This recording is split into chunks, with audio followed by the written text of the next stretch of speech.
नमस्कार, आप देख रहे हैं आवाज फॉर नेशन का नंबर 1 शो भागलपुर इनसाइडर, जो देता है सबसे सटीक जानकारी। मैं हूं आपके साथ कृष्णकांत पांडे। उम्मीद करता हूं बने रहेंगे आप सभी इस बुलेटिन में। आज हम आपको भागलपुर के निबंधन कार्यालय के डीड राइटर्स यानी दस्तावेज नवीस संघ का सरकार के खिलाफ काला बिल्ला पहनकर विरोध प्रदर्शन के बारे में बताना चाह रहे हैं। हम आपको बताएंगे क्या है डीड राइटर्स की समस्या और सरकार से उनकी मांग क्या है। साथ ही साथ आपको बताएंगे यदि आप जमीन खरीद कर रजिस्ट्री करा रहे हैं तो आपके लिए पेपरलेस प्रक्रिया आपकी परेशानी बढ़ा सकती है क्या। तो चलिए सबसे पहले एक नज़र डालेंगे खबर की समरी पर। खबर का नज़रिया क्या है, आइए देखते हैं। भागलपुर 3 जनवरी बीते शुक्रवार भागलपुर निबंधन कार्यालय में कार्यरत बिहार दस्तावेज नवीस संघ के कर्मचारियों के द्वारा काला बिल्ला लगाकर सरकार के पेपरलेस प्रक्रिया फरमान का विरोध प्रदर्शन किया गया। इस विरोध प्रदर्शन में प्रांतीय उपाध्यक्ष श्री विभूति तिवारी, जिला अध्यक्ष गणेश प्रसाद सिंह, शाखा अध्यक्ष मदन गोपाल मंडल, शाखा सचिव राकेश कुमार यादव, उपाध्यक्ष मोहम्मद इरशाद, उप सचिव मिथिलेश कुमार, कोषाध्यक्ष अवध बिहारी पासवान, सदस्य परिणीत कुमार सिन्हा एवं अमल किशोर प्रसाद सहित अन्य कर्मचारी थे शामिल। इनकी मांग है कि जमीन की रजिस्ट्री में सरकार के द्वारा जारी किए गए पेपरलेस प्रक्रिया के फरमान को वापस लेकर पुराने दस्तावेज लेखन की प्रक्रिया को पुनः बहाल किया जाए, ताकि जमीन खरीदने वाले के पास एक ठोस प्रमाण हो सके और दस्तावेज लेखकों का रोजगार भी प्रभावित ना हो। आइए जानेंगे सबसे पहले डीड राइटर्स के कार्य क्या हैं और उनकी वर्तमान समस्या क्या है।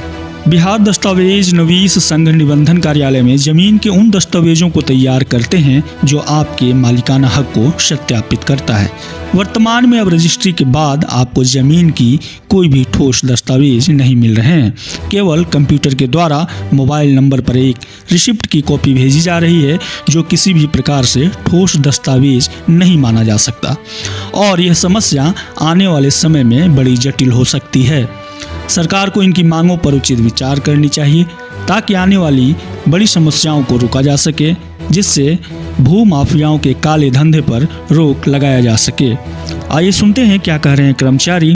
सर, जैसे ये पेपरलेस के को लेकर आप लोग जैसे कि अभी काला बिल्ला लगाकर एक तरह से सरकार के नियमों का आप लोग बहिष्कार कर रहे हैं, तो मतलब इसमें जो आप मांगे हैं जो सरकार के, उस क्या रखना चाहते हैं आप बताइए। तो पहला मांग तो है कि इस पेपरलेस को हटा करके जिस तरह हम लोग दस्तावेज बनाकर उपस्थापन करते थे, उस तरह वो दस्तावेज का उपस्थापन आज भी होना चाहिए, क्योंकि अगर दस्तावेज का उपस्थापन नहीं होगा तो कल भूमाफिया का मनोबल बढ़ेगा। क्योंकि आज हम लोग क्या करते हैं, जब भी दस्तावेज बनाते हैं तो विक्रेता हो, क्रेता हो, शनाख्त करता हो, तीनों का हस्ताक्षर दस्तावेज में अपने सामने लेते हैं, जिससे कि उन्हें एक भय का भी माहौल रहता है कि मैं गलत ना करूं। कल अगर ये पेपरलेस हो जाता है तो जैसा बताया जा रहा है सरकार की तरफ से कि ऑटोमेटिकली जो आपके जमाबंदी रैयत रहेंगे, जो विक्रेता रहेंगे, उसके जमाबंदी से ज़मीन कट जाएगा। मान लीजिए कि कोई थर्ड पर्सन, फॉल्स आधार आजकल बनना कोई बड़ा बात नहीं है, आसानी से बन जाता है, वो विक्रेता बन के आ जाता है। और बहुत सारे रैयत ऐसे हैं जो सरकारी नौकरी करते हैं, वो अपना जमा पूंजी से ज़मीन यहाँ पर शहर में खरीद कर रखे हैं, वो बाहर रहते, उनके नाम से आधार कार्ड बनाकर यहाँ पर दस्तावेज को अगर निबंधन कर देते हैं तो उनके जमाबंदी से तो ज़मीन कट गया और वो मामला क्या होगा, फिर DCLR के लंबन में जाएगा। बार बार ये चीज़ होने से क्या होगा, एक सरकार के ऊपर भी लोड आएगा और केस का भी संख्या बढ़ता जाएगा। भूमाफिया तो मनोबल बढ़ ही रहा है। दूसरा, पेपरलेस में सबसे बड़ा कमी क्या है, मतलब ये कहना चाह रहे हैं कि आपके रहने से कई ऐसे कारण हैं जो कि बच जाते हैं, क्योंकि लिटरेसी कारणों से बचा जा सकता है, क्योंकि लिटरेसी रेट बिहार का कम है। तो हम लोग क्या करते हैं, दस्तावेज में उनकी बातों को रखते हैं, विक्रेता क्रेता दोनों के बातों को रखते हैं, जिससे कि कोई भूमाफिया जो है उसका मनोबल ना बढ़ सके। सबसे बड़ा चीज़ पेपरलेस में कमी क्या आया है कि इसमें चेन ऑफ टाइटल खत्म हो जा रहा है।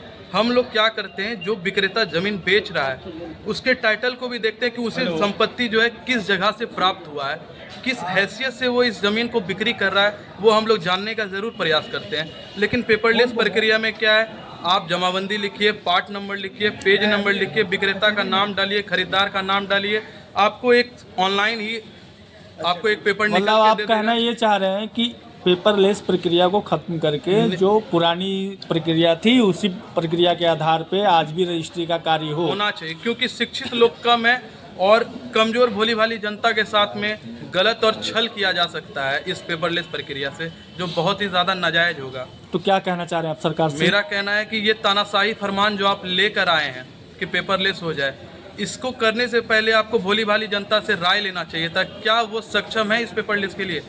वो कहीं पर से सक्षम नहीं। उन्हें दस्तावेज नवीस के पास आना पड़ता है और दस्तावेज नवीस से पूछना पड़ता है कि सर हम किस तरह रजिस्ट्री कराएं, और दस्तावेज नवीस हर पग पर जीवन भर उनके साथ सहयोग में खड़ा रहते हैं, क्योंकि प्रारूपकर्ता हमेशा दस्तावेज नवीस रहता है। दस्तावेज नवीस कोर्ट तक में जाने के लिए एक पार्टी के साथ खड़ा रहता है कि चलिए आपको कहीं दिक्कत है, मैं कोर्ट में भी इसके सपोर्ट में गवाही दूंगा। ऐसी तमाम छोटी बड़ी खबरों को देखने के लिए सब्सक्राइब करें हमारे इस चैनल को, ताकि हमारा नोटिफिकेशन आप तक पहुंचता रहे। तब तक के सावधान रहें, सतर्क रहें। जय हिंद।